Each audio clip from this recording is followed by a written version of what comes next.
গাজায় যুদ্ধবিরতি চুক্তি বাস্তবায়ন নিশ্চিতে প্রতিশ্রুতি দিয়েছিলেন মার্কিন প্রেসিডেন্ট জো বাইডেন, কিন্তু সে প্রতিশ্রুতি বাস্তবায়নের আগেই ঘটল ভিন্ন ঘটনা।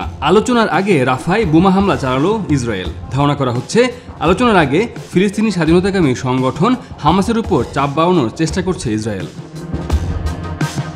রাফায় ইসরায়েলের এই হামলায় কমপক্ষে 12 জন নিহত হওয়ার খবর পাওয়া গেছে। এর আগে ফিলিস্তিনের গাজায় যুদ্ধবিরতির বিষয়ে রাজি হয় উপত্যকাটির শাসক গোষ্ঠী হামাস। এরপর হামাস নেতা খলিল আল হায়া জানান, গাজায় যুদ্ধবিরতি চুক্তি বাস্তবায়ন নিশ্চিতে মার্কিন প্রেসিডেন্ট জো বাইডেন ব্যক্তিগতভাবে প্রতিশ্রুতি দিয়েছেন বলে জানিয়েছেন মধ্যস্থতাকারীরা।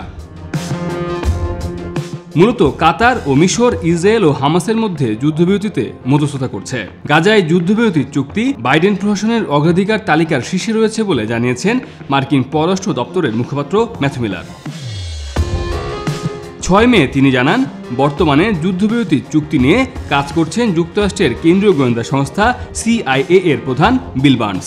বাইডেন প্রশাসনের শীর্ষ পর্যায় থেকে সবাই এখন যুদ্ধবিরতির চুক্তির জন্য চেষ্টা করছেন।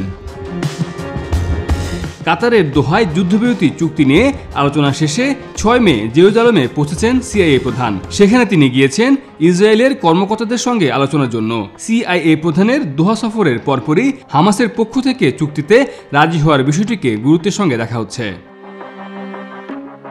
এই বিষয়ে যুক্তরাষ্ট্রের জাতীয় নিরাপত্তা পরিষদের মুখপাত্র জন কির্বি জানান, CIA প্রধান মধ্যপ্রাচ্যে যে আলোচনা করেছেন তার ফলশ্রুতিতেই হামাসের ওই প্রতিক্রিয়া এসেছে। অবশ্য চুক্তির কি শর্তে হামাস রাজি হয়েছে সে বিষয়ে মুখ খুলেননি যুক্তরাষ্ট্রের এই কর্মকর্তা। জন কির্বি জানান, যুদ্ধবিরতির আলোচনা একটি জরুরি পর্যায়ে পৌঁছেছে। এই পরিস্থিতিতে তিনি কিছু বলতে চান না, যাতে একটি চুক্তিতে পৌঁছানোর সম্ভাবনা যেন কোনোভাবে নস্যাৎ না হয়। হামাসের রাজি হওয়া যুদ্ধবিরতির প্রস্তাবে 3টি ধাপ রয়েছে বলে জানিয়েছেন খলিল আল হায়া।